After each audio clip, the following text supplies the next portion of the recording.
Dan untuk update terkini pasca banjir di wilayah Garut, kita sudah bergabung dengan jurnalis Media Group Wildan Fadila dari Garut, Jawa Barat. Selamat pagi Mas Wildan.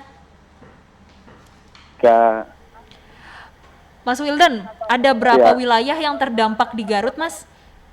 baik Jessica dan Angie listener, dapat kami sampaikan banjir yang menerjang kawasan daerah Kabupaten Garut Jawa Barat pada Jumat lalu mengakibatkan kerusakan di sejumlah wilayah yang berada di Kabupaten Garut, termasuk daerah perkotaan Garut maupun daerah selatan Garut. Berdasarkan data sementara yang dihimpun oleh Badan Penanggulangan Bencana Daerah atau BPBD Kabupaten Garut, sebanyak 32 desa dan kelurahan dari 14 kecamatan yang terkena dampak bencana banjir dan longsor. Ke-14 ini diantaranya adalah Kecamatan Banjarwangi, Banyuresmi, Bayongbong, Cibatu, Cigedug, Cikajang, Cilau, Garut Kota, Karangpawitan, Pasirwangi, Samarang, Singajaya, Tarogong Kaler, dan Tarogong Kidul. Dari pantauan di lapangan saat ini saya berada tepatnya di kawasan Tegal Kalapa, Desa Sukasenang, Kecamatan Banyuresmi, yang merupakan salah satu terdampak akibat banjir, yakni putusnya jembatan yang menghubungkan dua desa. Dari pantauan di lapangan saat ini petugas dari kepolisian maupun TNI, Polri, dan relawan lainnya sedang berjibaku untuk mengevakuasi sejumlah warga yang hendak menyeberang ke desa penghubung ini. Jessica. Mas Wildan tadi disampaikan salah satu yang paling parah adalah sampai jembatannya putus dan saat ini sudah dilakukan evakuasi. Evakuasinya seperti apa Mas berjalannya dan sampai saat ini yang dilakukan apakah menyeberangnya dengan kapal karet atau seperti apa sih Mas? Betul, dapat kami laporkan juga memang untuk kerusakan baik rumah maupun jembatan akibat terjangan banjir pada beberapa waktu lalu, Pemkab Garut saat ini memang masih terus melakukan pendataan di berbagai wilayah yang terkena dampak bencana banjir tersebut.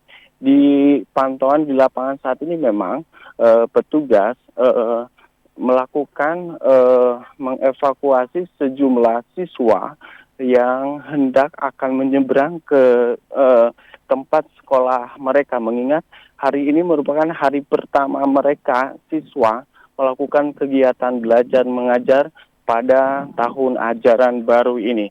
Dengan dibantu aparat kepolisian dan TNI, para siswa ini mereka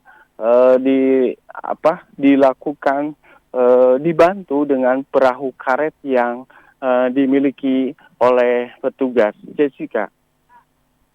Mas, dari 14 kecamatan yang tadi Mas Wildan sampaikan, paling parah di daerah mana Mas? Baik, Jessica, dapat kami sampaikan juga memang berdasarkan data sementara yang diterima Pemkab Garut, dua wilayah yang paling terdampak akibat banjir ini yakni Kecamatan Tarogong Kidul dan sebagian Kecamatan Garut Kota. Di Kecamatan Tarogong Kidul sendiri, banjir melanda di pemukiman di daerah Cimacan yang dahulu memang sempat terjadi banjir bandang pada sekitar tahun 2016 silam. Di kecamatan ini sebanyak 700 kepala keluarga yang terdampak akibat banjir luapan Sungai Cimanuk. Sementara banjir yang merendam di beberapa pemukiman, lebih khususnya di daerah kota, lebih dari 50 rumah yang terkena dampak banjir. Kerusakan ini memang yang dapat saya lihat kerusakan yang ringan maupun yang berat. Jessica. Mas Wildan tadi melihat adanya kerusakan yang ringan dan berat. Apakah masyarakat ini sampai diungsikan, Mas? Atau mereka tetap di rumahnya masing-masing? Eh, di hari ketiga pasca bencana banjir ini memang sejumlah wilayah yang terkena dampak bencana banjir dipastikan oleh pemerintah Kabupaten Garut bahwa saat ini air memang sudah surut dan tidak ada warga yang mengungsi. Berdasarkan pantauan di lapangan, warga yang terkena dampak bencana banjir ini memang memilih untuk kembali ke rumahnya masing-masing sambil membersihkan rumahnya yang terkena dampak banjir pada Jumat lalu. Jessica.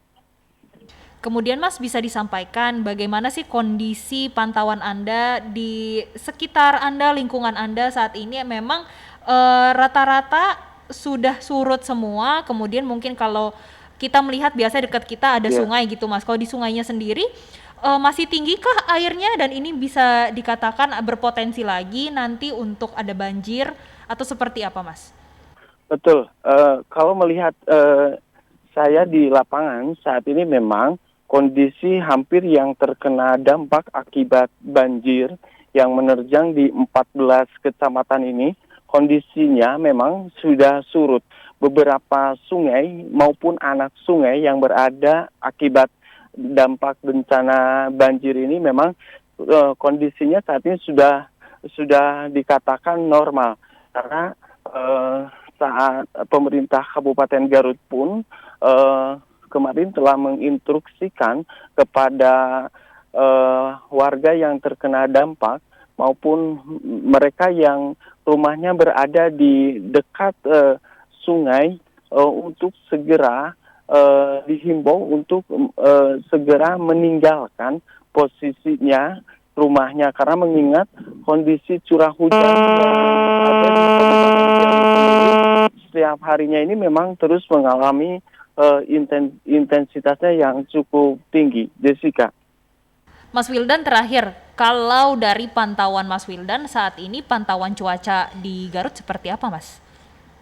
Kalau melihat saat ini memang hari ini kondisi di Kabupaten Garut sendiri kondisinya memang cerah. Namun demikian peristiwa banjir yang menerjang di 14 kecamatan Kabupaten Garut ini, yang mana pemerintah Kabupaten Garut telah menetapkan masa tanggap darurat hingga 2 pekan ke depan, mulai tanggal 16 Juli hingga 29 Juli mendatang. Artinya memang selain nantinya Pemda sendiri akan merekonstruksi dan mendata berapa jumlah pastinya korban akibat banjir ini, memang menghimbau agar masyarakat untuk tetap waspada, terlebih mengingat bisa di sore hari kondisi cuaca yang tak menentu ini, hujan yang intensitasnya yang cukup tinggi. Jessica. Baik, terima kasih Mas Wildan. Berarti masa tanggap untuk di Pemkab Garut sendiri masih 2 pekan ke depan ya Mas. Dua Terima pekan kasih bekerja, Mas. Mas Wildan Ya, Fadila dari Garut, Jawa Barat atas laporannya. Selamat kembali ya, bertugas, tetap hati-hati Mas di lapangan. terima kasih.